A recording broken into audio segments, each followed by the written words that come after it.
cada reencarnação, se a gente acelerar as coisas e melhorar rápido, né? Lógico que as reencarnações vão encurtando um pouco mais, né?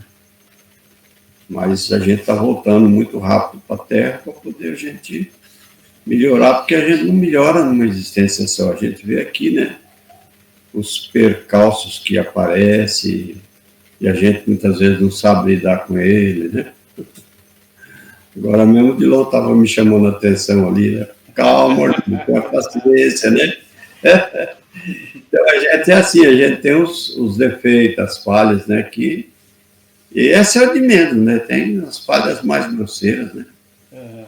Então a reencarnação, o objetivo da reencarnação é a nossa perfeição moral. É aperfeiçoar cada vez mais. É isso aí, não tem muito o que falar, não, né? Então, a doutrina espírita, ela estuda, desde que foi criada, né, nós temos um dos nossos, fala dogma da reencarnação. Né? Qual que é o dogma da reencarnação? Talvez seja a única vez que se usa a palavra dogma dentro da doutrina espírita. Então aqui ele começa a esclarecer o objetivo, né? Qual que é o objetivo dessa encarnação? Por que a gente reencarna?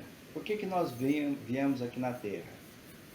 Então, para chegar à perfeição. Nós estudamos toda aquela questão da escala espírita, nós percebemos que nós estamos na terceira ordem, que nós somos espíritos imperfeitos e que nosso objetivo é chegar à primeira ordem e depois a espíritos celestes, que a gente nem sabe como é que é isso. Allan Kardec nem toca nessa questão do espírito celeste. E ele diz que aqui alguns vêm como expiação e outros como missão.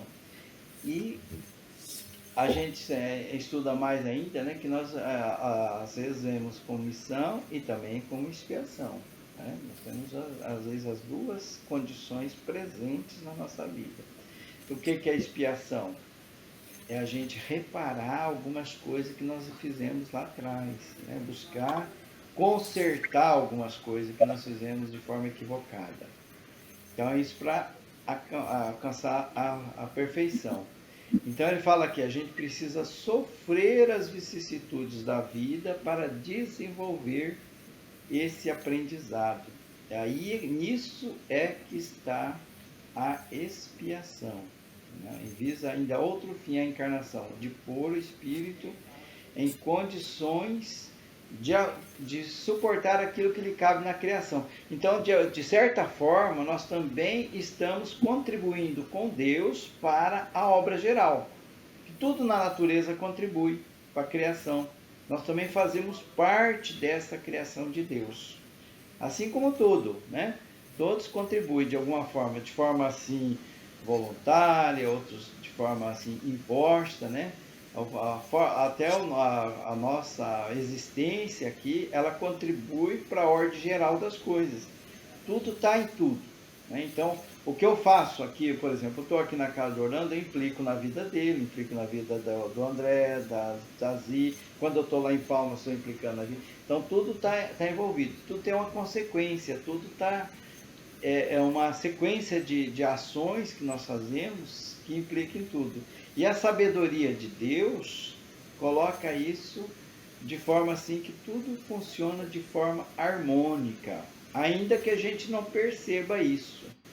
Então, a nossa existência e as nossas ações, elas são necessárias para a marcha do universo. Você veja bem, né? Nós achamos que somos assim muito pequenininho, e somos mesmo, mas ainda assim, Deus na sua sabedoria nos dá também essa condição de nós também contribuir, além de nós promover a nossa própria progressão, que nós nos aproximamos de Deus, nós contribuímos para a ordem geral do universo. Então daí no finalzinho eu acho muito bonita essa frase que é colocada aqui, ó. Deste modo, por uma admirável lei da providência, tudo se encadeia. Tudo é solidário na natureza. Você vê que coisa bonita, né? Tudo que nós fazemos implica na vida de Deus. Olá? Parece que eu perdi a ligação. Não. Ah, não, está me ouvindo, né? Ah, tá. Muito bem.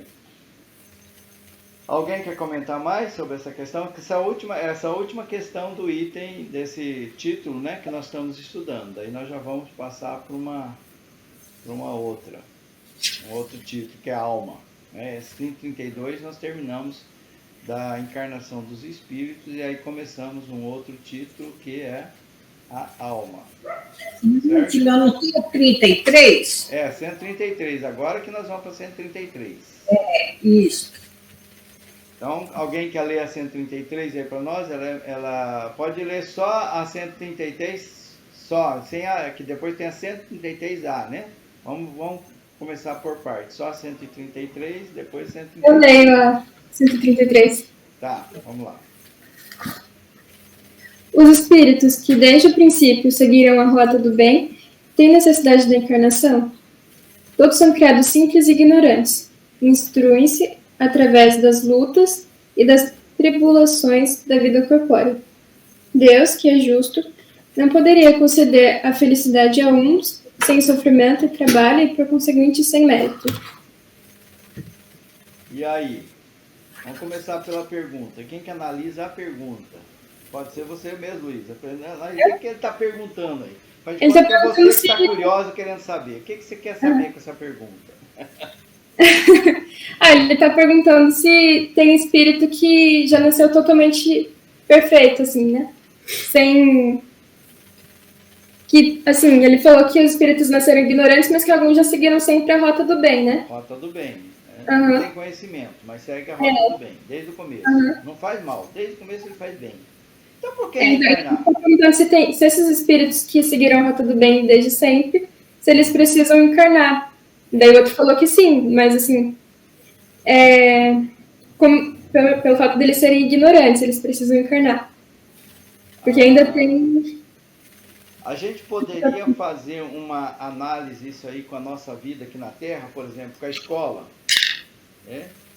A gente precisa mesmo ir para a escola para aprender, para desenvolver. Como é que é isso? Sim, tipo uma criança que é inteligente, ainda assim ela tem que ir para a escola. Olha, boa comparação essa, muito bom. Ela tem inteligência, mas essa inteligência dela está o quê? Está sem conhecimento. Está em desenvolvimento. Sem conhecimento, né? Ela precisa aprender alguma coisa. E para ela aprender, ela vai na escola. E quando ela vai na escola, o que acontece com ela lá? Ela sofre, não sofre?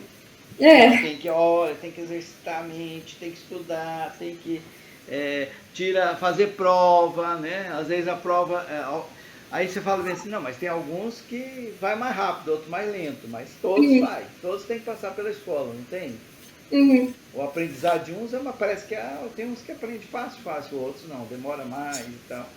Então, eu acho que é essa questão que a gente está sendo colocada aí, né? Porque fala bem assim, não, mas se a gente imaginasse que a gente só vem aqui para se tornar bonzinho, mas esse já é bonzinho, então por que ele precisa? Ele é bonzinho, mas ele não tem conhecimentos, né? Então, todos passam pela experiência desse aprendizado que é construído por ele mesmo, né? Nós temos que construir o nosso aprendizado. Daí o mérito. Olha, o que eu aprendi, né? Eu avancei no caminho escolar porque eu me esforcei, porque eu estudei, eu fiz prova, eu aprendi. Não, mas teve ajuda do professor que te orientou, que te ensinou assim, mas o aprendizado é meu, né? A conquista é meu. Então, daí está o mérito de todos passar pela experiência da encarnação e da reencarnação. Algum comentário mais? Comentário, assim? Não, deu para entender bem, né, Dino? Deu para entender que mesmo aqueles mais evoluídos têm que reencarnar. Não é desenvolvido, mas mesmo aqueles são bonzinhos, né? Que aí ele não fala sobre conhecimento, mas fala sobre bondade, né? Mesmo aqueles que não tem maldade nada dele, mas ele ainda passa pela experiência da reencarnação. Um exemplo assim muito forte que a gente traz, porque quando ele fala assim, todos foram criados o quê? Simples e ignorante. Quando a gente fala simples e ignorante, a gente tem que remeter lá para trás, no início, aqueles homens primitivos. Como é que eles eram? Simples e ignorante. Por que eles eram simples e ignorantes? Porque eles eram primitivos, eram criados só pelo instinto. Eles matavam. Mas por que eles matavam? Para se alimentar. Igual os animais não fazem isso. Você fala, não, o leão é mau porque ele mata a ovelha. Mas não, ele não é mau. Ele mata a ovelha para se alimentar. Ele não sente prazer nem desprazer nisso. Ele faz porque ele precisa sobreviver. Né? A questão de sobrevivência. Não há maldade nisso, nem bondade. Há simplesmente um instinto de sobrevivência. Então, lá no começo, nós também fazíamos isso. Nós nos defendíamos das feras, até das outras tribos, para proteger nosso clã, a nossa família. Era maldade? Não. Agora, hoje, nós já temos consciência. Então, quando a gente promove a guerra hoje, aí pronto, aí já não é mais só ignorância, só instinto. Agora a gente já faz por ganância, por orgulho, por vaidade, por arrogância. Não, eu quero ser melhor que a outra tribo, né? Vamos falar em tribo, né? Mas não é tribo, né? O meu país é melhor do que o outro, então eu vou mostrar que é o melhor pelas armas, pelo poder das armas. Vou dominar o outro, vou tomar a riqueza do outro. É ganância. Então, quando nós adquirimos o conhecimento e a inteligência, e nós continuamos agindo dessa forma, aí já não é mais. Então tem alguns que não fazem isso. Eles vão só pelo caminho do bem, do amor, né? Então ele no começo ele mata para comer e tudo mais, mas não há maldade, é só ignorância. E hoje, quando você mata o animalzinho para se alimentar, você sabe que teria outras coisas para substituir também, não é um erro nosso? Eu penso que nós ainda estamos nessa situação de querer se alimentar. Nós não pensamos na questão da dor que causamos no animal, nós só alimentamos. Nós ainda estamos no campo de uma ignorância, entre aspas, né? Que nós temos o conhecimento, mas não temos essa forma de pensar. O que passa na mente da gente é o seguinte, a gente fala assim, mas já está morto mesmo. É uma forma da gente justificar o nosso alimentar, né? Que não justifica nada, mas a gente ainda faz isso. A gente ainda usa isso, essa forma de falar, não, está morto mesmo, fui eu que matei, então eu posso. Né? Não está sentindo dor. Mas daí o que o Cristo fala lá atrás? Para de me não é o que entra na boca do homem que faz mal, mas sim o que sai da boca do homem. O que ele quer dizer com isso?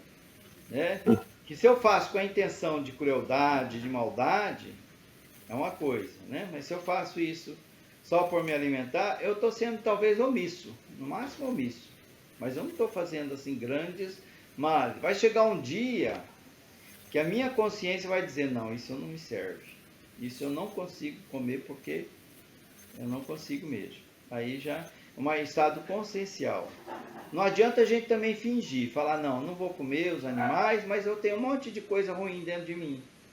Então, nesse sentido que tem a frase do Cristo, né? Não é o que entra na boca do homem. O que entra na boca do homem é aquela questão, né, da matéria inconsciente. Mas o que sai, o que é o sai?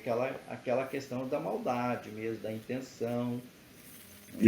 Aí quando eu faço com intenção mesmo, aí já é um pouco mais envolvente. Não quer dizer que me isenta da responsabilidade, mas eu ainda estou nessa faixa vibratória, porque Orlando, se eu ficar assim, sem comer carne, e olhar a carne e ficar salivando com ela, será que tem a mesma importância? Né? Será que eu sinto aquela vontade, né, e tal, né? Então eu estou alimentando dentro de mim o quê? Uma coisa forçada, né? Estou mascarando. Na verdade, talvez eu estou fazendo mais mal do que aquele que está se alimentando, que não está nem pensando nisso. Porque dentro de mim há aquela intenção, aquela vontade, aquele desejo reprimido por uma falsa moral. Na verdade, eu faço muito mal ainda dentro de mim, ainda está muito mal, está dentro. Não sei se eu fui muito feliz na minha explicação, mas é uma coisa que confunde isso aí, a gente mesmo e deixa a gente meio encrencado. Isso mesmo. A gente ainda não está bem. A gente se justifica muito, né? Muito bem. Como a Luísa está na 133, vamos continuar na 133 com a Luísa. O item A. Vamos lá. Mas então, de que adianta aos espíritos terem seguido a rota do bem, se isso não os isenta dos sofrimentos da vida corpórea? E aí? E aí? Como é que fica, né? Se eu sou bonzinho, ainda assim eu sofro. E daí? Sofre menos, pelo menos. Essa vai a explicação e na resposta. Lê a resposta para nós, vamos ver. Eles assim chegam mais rapidamente ao objetivo. Além disso, os sofrimentos da vida muitas vezes são consequência das imperfeições no espírito. Quanto menos imperfeições tem, menos tormentos sofrerá.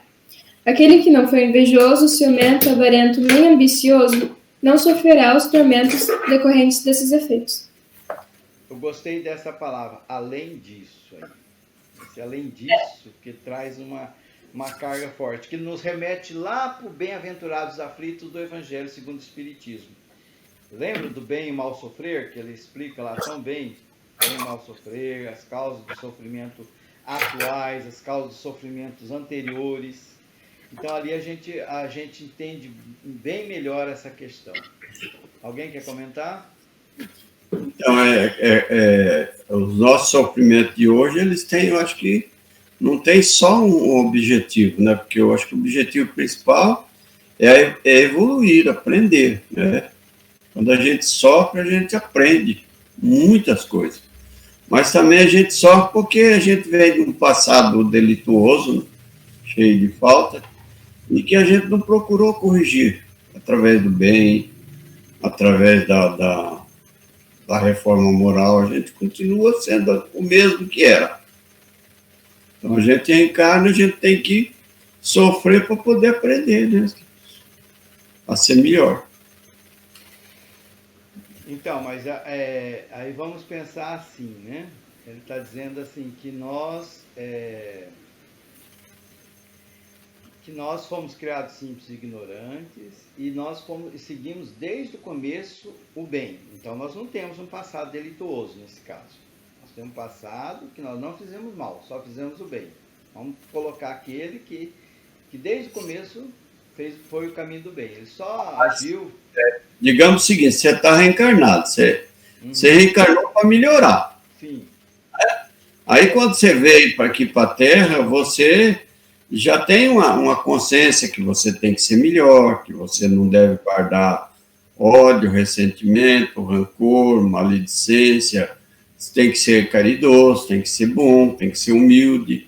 Mas você chega aqui, parece que você esqueceu de tudo, volta a ser o mesmo personagem que você foi na existência passada. Aí, quando, na verdade, você deveria estar trabalhando, ajudando um, ajudando o outro. Você não faz isso, você visa o teu. É o orgulhoso, o egoísta. Isso. Mas vamos nos concentrar no início da pergunta lá, que ele fala daquele que não fez mal, que não tem egoísmo, não tem orgulho, aquele que desde o começo seguiu o caminho do bem. Então, mas aí não é que... fala bem assim que Jesus Cristo foi um exemplo desse. Ele desde o caminho, ele nunca fez mal, né? Mas... Aí existe também a prova, né? A prova, você é bom, é caridoso, tem a moral, trabalha, faz o bem, ajuda o próximo. Aí você faz até o espírita, geralmente muitos são expositores do Evangelho, faz aquelas exposições bonitas, né? Então aí vem uma prova, que é para ver se aquilo que você fala encaixa. E se você assimilou, você está falando que nem um papagaio. Vamos trazer de novo o exemplo da escola, né? Não tem alguns que, como diz aqui, ó, chegam mais depressa ao fim. Quem que é que chega mais depressa ao fim? Quem aprendeu mais rápido. Aquele que erra menos, não é? Não é isso? Ele dá, você presta muita atenção, você está lá assistindo a aula, o professor, você presta bem atenção, você aprende mais fácil. Quando vem a prova, você faz a prova assim tranquilo, né? Aquele que não fez, aquele que não aprendeu, como é que ele faz a prova? Ele transpira, ele soa, meu Deus do céu, como é que conta mais complicada é essa? Eu não estou conseguindo, e fica preocupado e sofre. Aquele que estudou, como é que é a prova dele? Tranquila. Vai lá. Não, mas ele tem que ficar lá as 2 horas, digamos que é uma prova, um monte de questões, vai ficar 2 horas fazendo a prova, ele vai se cansar um pouquinho, né? vai usar a mente, mas ele vai ser mais tranquilo no momento. Já aquele que não tem esse domínio daquela matéria, ele vai passar com mais dificuldade. Então ele vai ter o quê? Aflições. Ele vai ficar mais aflito. Então, o que é isso? Consequência da imperfeição do espírito. Quais são essas aflições? Aí mais à frente aí ele diz, por exemplo, se eu tenho ciúme, o ciumento ele é feliz? Não pode ser feliz, né? A pessoa que está sempre inseguro, sempre com medo, olha, vão tomar o que é meu. Com o ciumento é assim, né? Eu tenho esse objeto, ele é meu. Ixi, eu tenho ciúme, alguém vai usar lá, não, vai estragar, vai fazer isso, vai fazer aquilo, eu fico sempre preocupado. Se eu estou sempre preocupado, o que eu estou fazendo comigo mesmo? Estou sofrendo, não estou? No relacionamento, por exemplo, um casamento, o ciumento, como é que ele reage? Ele chega até ao crime, né? Fala, não, imagine, a pessoa vai... ele não tem sossego. É claro que ele provoca sofrimento no outro, mas primeiramente o sofrimento é nele mesmo. Ele fica atormentado o tempo todo. Então ele tem tormentos, né? O invejoso. O que é invejoso? Tem aquele invejoso assim que é no grau maior, que ele vê uma pessoa numa situação melhor que ele. O que ele quer fazer? Ele quer derrubar aquela pessoa para ficar no mesmo nível dele. E ele sofre com isso. Porque ele fica, olha, meu Deus, aquela pessoa tem isso, ela é mais feliz que eu sou mais infeliz. Ele fica mastigando isso, mastigando. E fica o quê? Sofrendo. Não é? Não é sofrendo? Não sofre o ciumento? O avaro que diz aqui, aquele que é... Não é só o invejoso, o egoísta, o orgulhoso. Isso, nós estamos aqui, o ambicioso, o avaro, aquele que odeia. Torturas, dos defeitos que tem. Então, o que ele está dizendo aqui? Que aquele espírito que é do bem, ele não tem esse sofrimento. Ele passa por provas aqui? Passa. Ele tem que comer, ele tem que trabalhar, ele tem que caminhar, ele tem que cuidar do próprio corpo. As pessoas, às vezes, injuriam ele, né? Mas ele não sente tanto isso aí, né? Por exemplo, uma coisa que a gente sempre imagina assim, Jesus, alguma vez, alguém conseguiu ofender ele? Magoar ele? Não. Por quê? Porque a pessoa falava um monte de coisa. Não tem aqueles os seguidores dele que abandonaram ele, às vezes, em alguns momentos? Não tem os doutores da lei que falavam, ele é louco? Aliás, os parentes dele, lembra que tem uma passagem lá, que vai lá e fala, ele é louco, né? Ele é maluco. E que Jesus sofreu com isso? Não. Então, por que a gente sofre? Porque alguém fala alguma coisa de mim e eu levo isso a sério. Eu dou poder ao outro de me fazer mal. Porque eu não preciso dar poder. Preciso dar poder para o outro? Não. A pessoa falou que eu sou feio. Eu me acho bonito, pronto. O problema dele é achar feio. Eu me acho que eu sou. Não é? Eu sou mais eu. Então, nessa questão assim, né, que a gente sofre. Por que a gente sofre? Porque a gente leva a vida muito a sério nessa questão do exterior. Né? Eu tenho que trabalhar o meu interior. Né? Eu tenho que ter calma, serenidade. O inquieto, o insatisfeito, o inseguro, ele sofre demais. Então, isso aí está muito bem explicado. Toda vez que a gente tiver essas encrencas dentro da gente, vamos para o capítulo 20, Bem-aventurados aflitos, do livro do Evangelho, que a gente vai entender um pouquinho disso aí. Né? Então, ali ele fala sobre as causas atuais das aflições, que a gente fala, meu Deus, eu estou passando por essa dificuldade, né? Como Deus é injusto comigo. E daí se eu for pensar um pouquinho mais, eu vou perceber que quem construiu isso foi eu, nessa existência ainda, muitas vezes.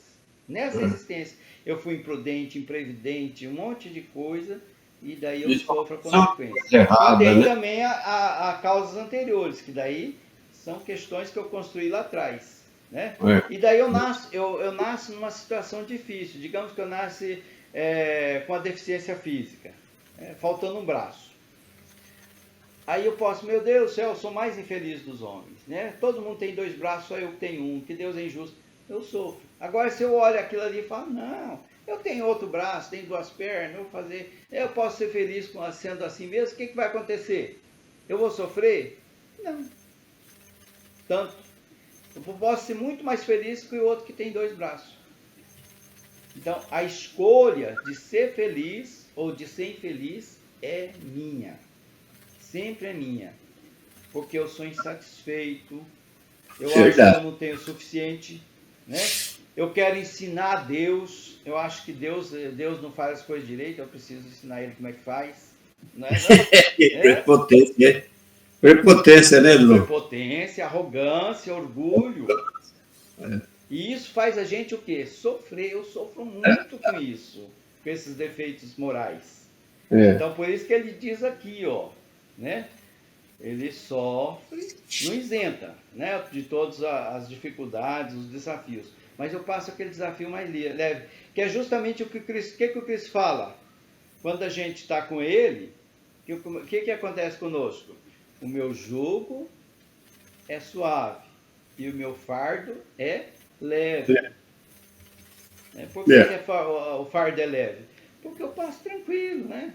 Não tem aquela pessoa que está lá com um monte de dificuldade, cantando e feliz da vida. Você fala, mas como é que essa pessoa pode estar bem, estar feliz? E ele está, dentro dele está tudo bem. Ele está enfrentando aquelas dificuldades com tranquilidade. Enquanto que outros, às vezes, nem tem tantos problemas e está lá, ó, sofrendo. Não é isso? E a doutrina espírita ela é bonita por isso, porque ela fala por que você tem que fazer o bem. Por que você tem que, não é que não pode, que não deve ser orgulhoso, não deve ser egoísta. Pelo seu próprio bem. Pelo seu próprio bem. Primeiramente pelo seu próprio bem. Não é porque Jesus falou que você tem que ser assim, não. Jesus colocou a verdade para todos nós, né? Isso. Faz quem quiser. Agora, você quer ser infeliz ou quer ser feliz? Isso. Quer ser infeliz, continua tendo os defeitos que você tem. Não é? Vai desencarnar até antes, às vezes, com uma doença, com uma coisa igual o ódio mesmo, né, que a pessoa tem. Né? Diz que quando você tem um ódio exagerado todos os dias, você está carrancudo, você está de mal com a vida, você vai criando por dentro uma ferida, uma doença, né, causa úlcera, causa uma série de coisas. Hoje tem o câncer aí, né? Isso mesmo. Uma doença bem grave que vai te trazer sofrimento e dor. Muito bem. Certo, então? Certo? Certíssimo. Então, muito. Vamos caminhar. Agora sim, nós vamos mudar para um outro título, que é a alma. Rosi, você quer falar para nós essa primeira perguntinha aí? Ela é bem curtinha. É assim, que é a alma? É um espírito encarnado, né? Simples assim? Assim. Simples assim. Aí fala, Izzy, Que era a alma antes de se unir ao corpo, o espírito. Quer dizer que a alma é a que está encarnada aqui, dentro de mim, né? E se não está no corpo, aí ele vira o espírito, né? Isso. Agora, nós vamos colocar isso assim, como uma forma assim, Kardec, quando codificou a doutrina espírita, quando ele recebeu, ele falou bem assim, olha, como toda a ciência, né? Não é uma ciência, a doutrina espírita é uma ciência, né? E aí ele falou, para coisas novas, termos novos, definições novas. Então ele criou algumas definições, e uma delas é essa questão da alma. Então ele falou bem assim, para a gente não misturar as coisas, a gente entender melhor, ele era um professor, ele tinha bastante didática, ele era um pesquisador, um cientista, então ele falou, para a gente entender melhor e não ficar muito confuso nas coisas, nós vamos então colocar esses termos de forma assim, vamos definir as coisas, vamos colocar os pingos nos i. Então falou, para nós espíritas, alma o que que é? É nós enquanto ocupamos um corpo físico. É nós. Eu sou alma agora. Por quê? Porque eu estou encarnado. Então a alma é o espírito encarnado.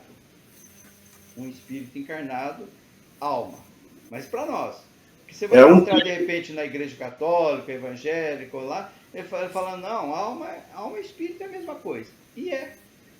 Mas para nós espíritas, nós definimos para a gente entender melhor isso. Definir melhor, para a gente separar uma coisa da outra. E daí ele vai perguntar, e o que ela era antes de unir ao corpo? Espírito. Simples assim. Então, quando nós estamos na erraticidade, o que é erraticidade? Nós chamamos de espírito errantes. Entre uma encarnação e outra, né? Nós estamos desencarnados, nós somos espíritos errantes. Então, antes de a gente se unir ao corpo, nós somos espíritos. Quando nós unimos ao corpo, nós somos alma. Só uma questão de definição. Não quer dizer que isso muda alguma coisa. É só para a gente entender uma coisa. E daí vem o item B aqui, que ele fecha a questão. Pode ler para nós?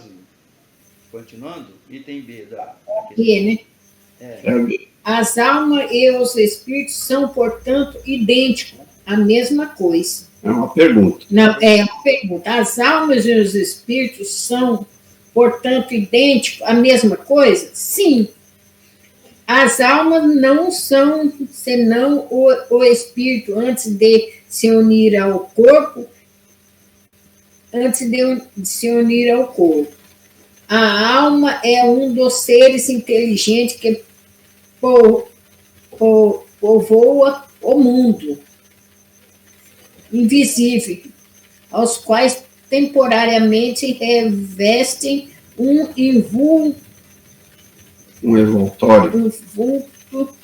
vulto carnal para se purificar e esclarecer.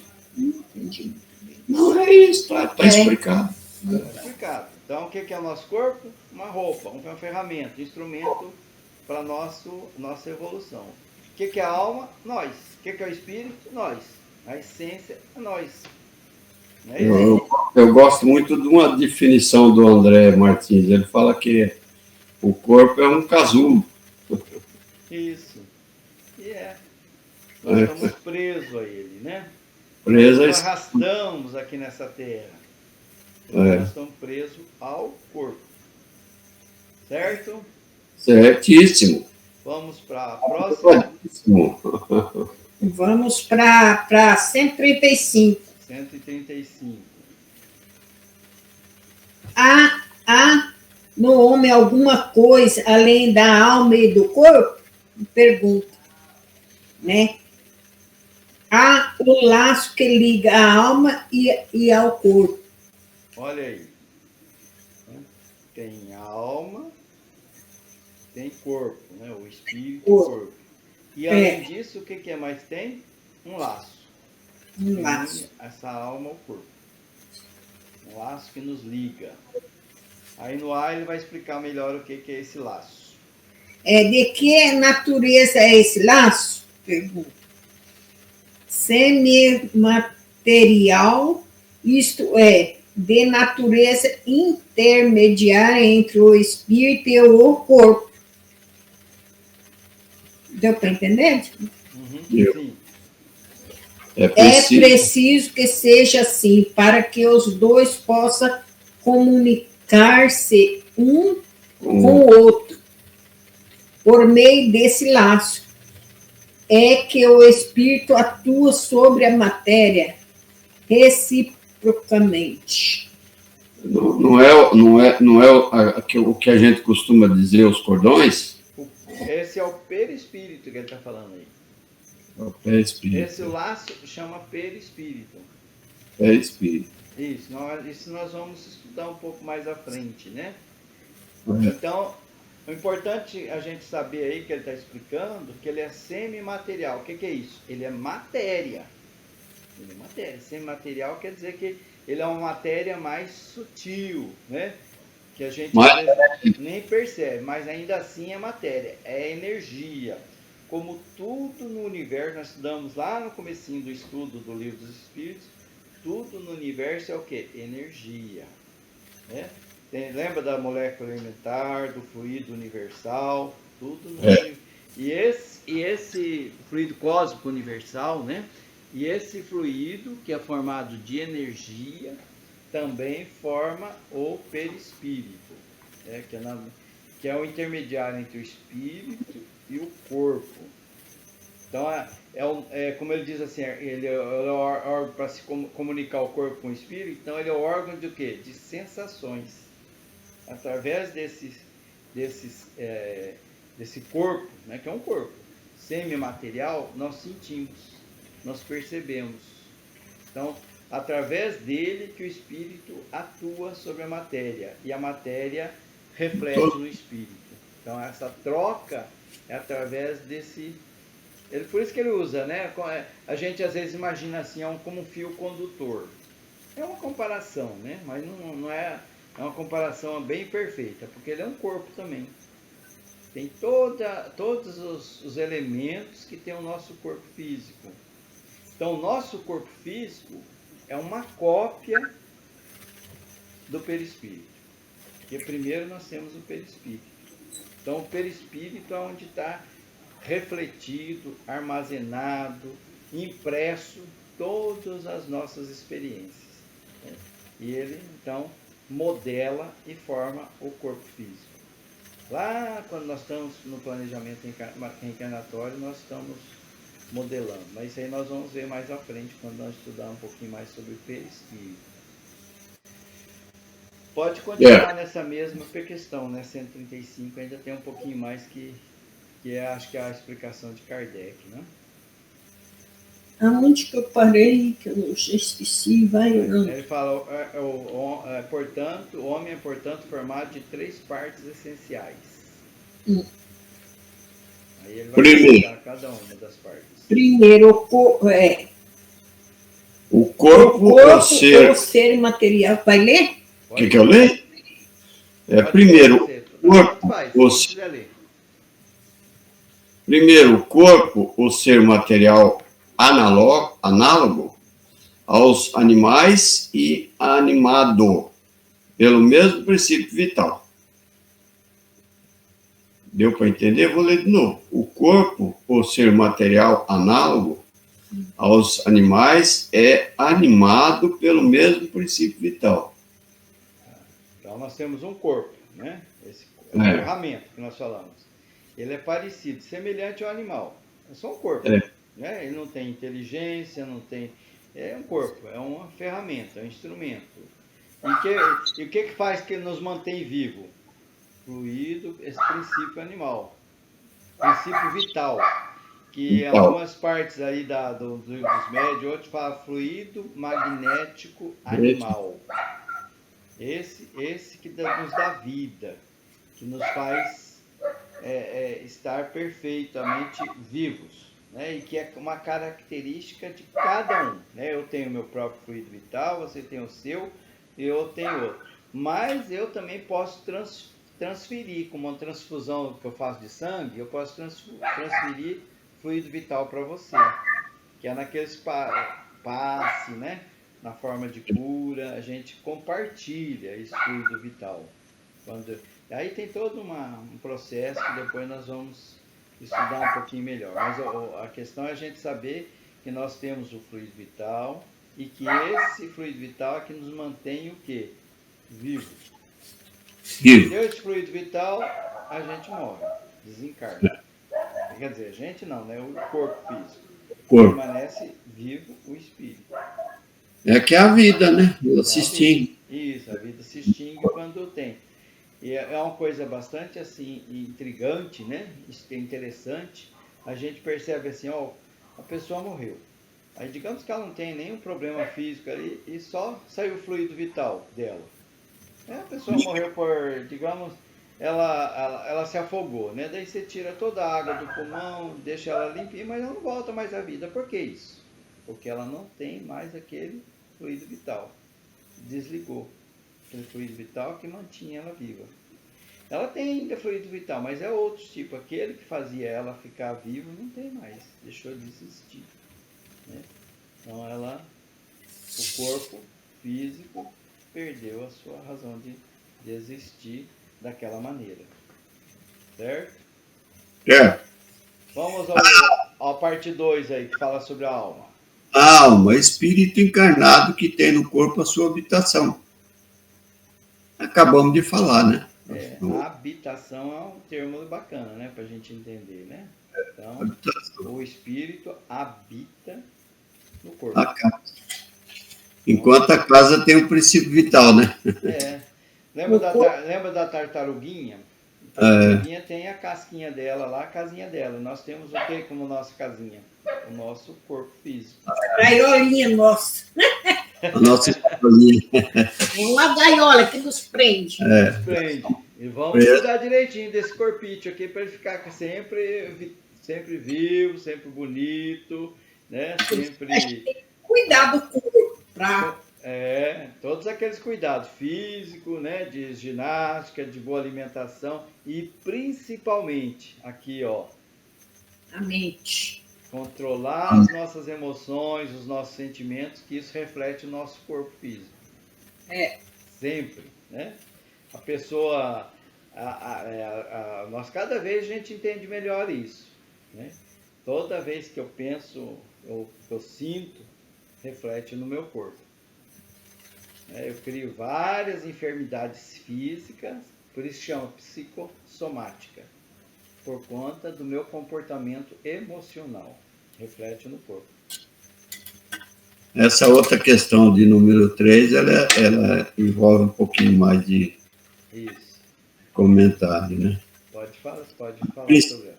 O princípio intermediário, ou seja, o perispírito, substância semimaterial, que serve de primeiro envoltório ao espírito e liga a alma ao corpo.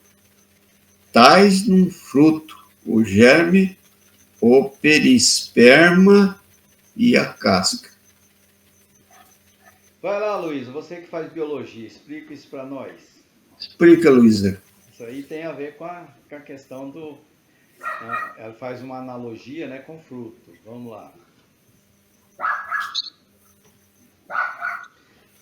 O que o fruto tem? Quais são as 3 partes que o fruto tem que pode ser análogo à nossa existência?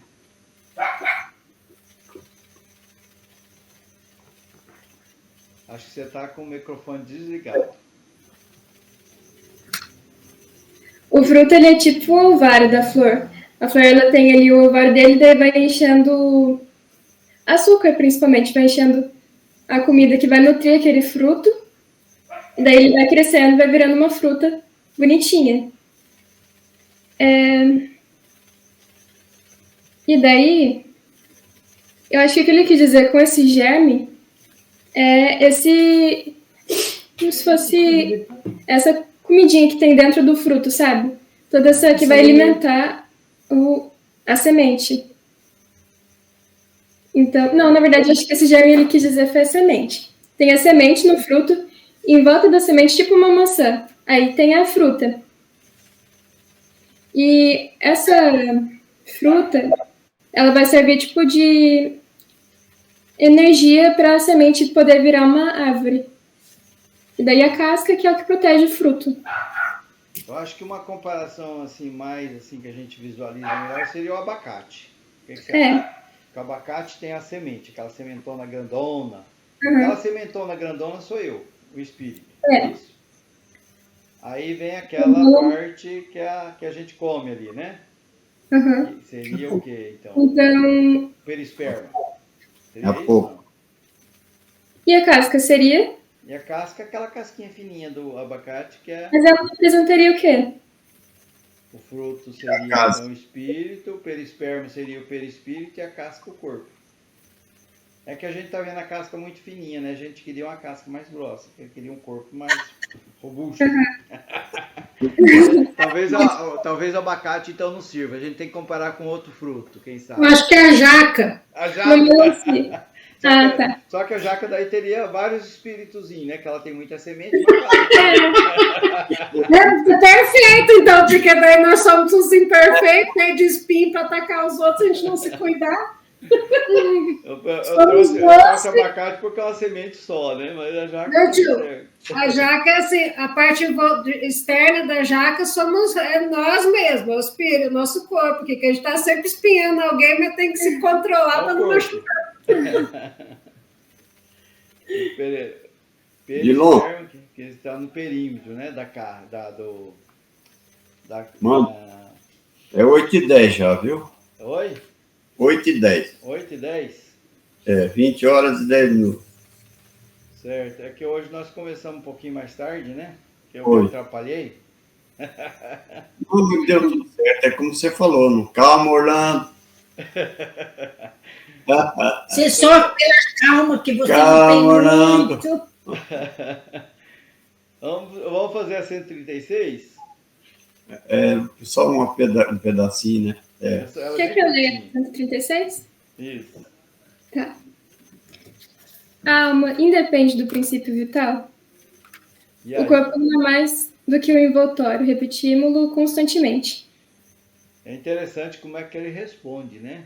Uhum. Repetimos. Nós estamos falando o tempo todo disso. Como é que você faz uma pergunta dessa, né? Se a alma independe do princípio vital. É claro que independe, porque o corpo é só um envoltório, né? É só uma ferramenta. Então, a alma independe, ela pode sobreviver. O corpo não é mais do que envoltório, repetimos-lo constantemente. É o corpo que precisa do princípio, né? Eu acho bacana a forma como o espírito aí responde a Kardec, né? Mas Kardec não desiste não, ele continua perguntando a mesma pergunta, às vezes, de forma diferente, como no item A dessa mesma pergunta. Ó. Ele continua fazendo a mesma forma. O corpo pode existir sem a alma? Pode. Entretanto, desde que cessa a vida do corpo, a alma o abandona. Antes do nascimento, ainda não há união definitiva entre a alma e o corpo. Enquanto que, depois dessa união, se haver estabelecido, a mente do corpo rompe os laços que o prendem à alma e esta o abandona. A vida orgânica pode animar um corpo sem alma, mas a alma não pode habitar um corpo privado de vida orgânica. Que é tipo cadáver, né? Quando a pessoa morre, o corpo da pessoa, o corpo não deixa de existir, continua existindo. Só não tem vida. Será que, por exemplo, o caso que aconteceu com a família aí, né? A criança nasceu com anencefalia. O corpo habitou, a alma habitou aquele corpo por 1 ano. Antes de completar 1 ano, a mãe engravidou. E uns dias antes de completar, engravidou aí estava o quê? Uns 2 meses, né? Que conta 1 mês antes, né? Depois que engravida, a gente conta 4 semanas antes. Então, vamos dizer que a mãe devia estar no máximo ali com 2 meses. E aquele espírito, aquela criança com anencefalia faleceu antes de completar 1 ano e a mãe estava grávida de 2 meses. Esse espírito se comunicou no centro espírita e falou que ele estava voltando. Na mesma mãe. Na mesma mãe, que aquela gravidez era ele voltando. Só que ele, em vez de voltar como uma menina, ele voltou como um menino. Assim, enquanto ele ainda estava vivo, ele já estava vivo. Então, quer dizer, um corpo, a criança anencéfala, que ela não tinha, era só um corpo. Né? Então, como se o espírito não estivesse totalmente ligado a ele. Será que seria isso? Olha, tem muitas questões que a gente ainda não tem assim um entendimento melhor, né? Nessa questão, se a gente for nos manter pela explicação de Kardec, tem uma outra questão que nós vamos ver mais à frente, que é se o espírito pode habitar 2 corpos ao mesmo tempo. E ele diz que não. Não pode. Então, considerando essa resposta, talvez ele estava falando no sentido assim, simbólico, né? Olha, teu filho vai voltar no outro corpo, mas não o mesmo espírito, mas um outro. Ela vai ter um filho, né? E pode ser também que seja, que como eu falei, não tenho esse entendimento assim para dizer não, é ou não é, né? Mas pelo que nós estudamos, essa possibilidade de 2 corpos e o mesmo espírito, Kardec diz que não. Né? Os espíritos diz que não. É que nesse caso é como se não tivesse tido essa ligação, entendeu? O corpo ali está só fisicamente. Então, por isso que eu digo, né? A gente não pode afirmar, porque de repente aquele corpo que sem o cérebro já não tinha espírito, só estava um corpo físico sem espírito, né? Isso. Se isso é possível, né? Talvez com as próximas questões a gente possa entender um pouquinho melhor isso, né? Eu não falo nem que sim nem que não, né? Mas pode haver outras interpretações. Então, a vida orgânica pode animar um corpo sem alma, mas a alma não pode habitar um corpo privado de vida orgânica. Então, é isso que você quis, Sheila. Pode ser que aquele corpo não tenha mais alma, né? Seria como se aquele corpinho não tivesse mais com a alma ligada nela. E ela está ligada já ao outro corpo que vai... E ela estaria ligada a um outro corpo. Então, Que ele falou que só... Porque esse espírito, ele comunicou outras vezes. Em algumas outras vezes, ele falou assim, que o tempo do desenlace dele já tinha passado. Isso. Já tinha chegado ao fim. Só que ele não conseguia se desligar da família. Que a família prendia ele. Porque pelo amor que a família sentia, esse espírito, que era uma menina na época, né, não conseguia se desligar. E aí, como se fosse uma forma de até presentear a todos eles, né, ele já retornaria no mesmo momento, praticamente, ao seio da família. Só que ele deixaria de habitar aquele corpo que não tinha... Não funcionava, não tinha mais utilidade, né, para ele, nem para o crescimento espiritual dele. E aí ele voltaria, só que em vez de voltar como uma menina, ele voltaria como um menino. E ele falou nessa mesma questão aqui, ó, que antes do nascimento ainda não tem união definitiva, então ele não estava ligado definitivamente, nosso entendimento, ele não estava ligado definitivamente ao corpo que iria reencarnar, nem ao corpo como também ao corpo que estava encarnado. Por isso que ele conseguiu. Então, essas questões assim, a gente sempre está estudando sobre infinitas possibilidades, né? E a gente não tem informação sobre tudo. Por isso que tem certas questões que a gente não pode falar assim, não é assim, ou não, tem que ser assim. Abre essa hipótese, né? Pouco, né? A gente ainda está avançando nessa questão do conhecimento. Vem novas revelações aí que a gente ainda não consegue entender. Na época de Kardec, ele colocou dessa maneira, né? E isso aí também dá ideia para outras situações, por exemplo, coma. Né? Tem coma, provavelmente, que o espírito está ligado àquele corpo. Tem coma que o espírito já se desligou. Tem a ver com mérito, né? Com merecimento. Ele precisa ficar ligado àquele corpo? Precisa, então ele vai ficar. Não precisa, ele não vai ficar. Então, aquela situação dele estar em coma por, às vezes, meses ou anos, é uma situação necessária para a família que está ali cuidando dele, mas não para ele mais. Ele já pode estar num outro momento, né? No outro Outra coisa também é tipo morte cerebral, que daí a pessoa não consegue meio que viver, só que com equipamento, né? Isso. O corpo dela continua funcionando, só que o cérebro dela morreu já, entendeu? Já morreu. Então ele pode estar ali e pode não estar. E daí é como se fosse até difícil para a família, porque daí se desligar o equipamento é como se estivesse matando a pessoa. Mas na verdade a pessoa em si já morreu. Só o corpo dela que continua funcionando meio que, né? Então acaba sendo mais uma prova para a família do que para a pessoa. Para a pessoa também.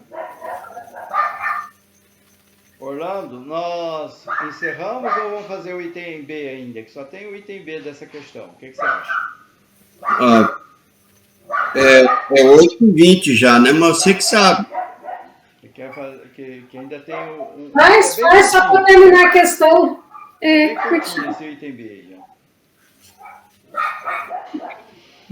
Na alma... né? Que seria o nosso corpo se não tivesse alma? Você vê, ó, ele faz a mesma pergunta de forma diferente, você percebeu ou não? Está sempre insistindo. Eu quero pegar esse espírito, o espírito de verdade na contradição. É um corpo sem alma. Que seria o nosso corpo se não tivesse alma? Simples massa de carne sem inteligência. Tudo o que quiseres, exceto um homem. Olha que resposta, né? Interessante. Tudo o que quiser. Você pode dar o nome que você quiser. Isso aí, um pedaço de carne, né? Uma massa. Um homem que não é, com certeza. Porque não tem mais espírito. Não tem mais alma. Então, um pedaço de carne, né? Aquele corpo. A gente ainda faz aquelas questões lá do velório, homenagens, tudo mais, né? Em questão de respeito ao espírito que está lá, está fora do corpo. Mas o corpo realmente ele não tem mais importância. Ali, né? Ele é uma simples massa. É isso que ele está dizendo. Tá certo? Então devolvo a palavra para o Orlando. Se alguém quiser comentar um pouco antes, está aberto. Senão vamos para o encerramento, então, né? Então nós vamos encerrando o nosso estudo de hoje e uma avaliação bem rápida, foi muito proveitoso, graças a Deus, não é? Apesar de algum atrapalhozinho no começo, mas não houve atrapalho, porque o final é que importa, né? Hoje nós fomos, assim, bastante ativos, né? Participamos muito bem, então a gente agradece aqui aos benfeitores espirituais que interveram, nos ajudaram, nos assistiram, né? E a gente está muito agradecido. Também, nesse instante, a gente fecha nossos olhos físicos para concentrar as coisas boas, gostosas que aconteceram na noite de hoje, né? Esse estudo maravilhoso que só veio para nos coroar o nosso final de dia. Muito obrigado, Senhor, por tudo mesmo. E voltamos a pedir por aqueles que sofrem, por aqueles que passam dificuldade nos hospitais, nas ruas, pessoas que não têm esse conhecimento que nós temos, graças a Deus. Então, nosso objetivo é agradecer, tirar lá do fundo do nosso coração aquele contentamento natural. Muito obrigado, Senhor. E que o Senhor continue conosco, né? Nos dando aí uma excelente noite. Porque sabemos que o estudo pode continuar ao longo do nosso sono do corpo, né? O corpo dorme, o espírito se desprende e a gente pode continuar algum aprendizado no mundo espiritual. Muita paz, que Jesus nos abençoe.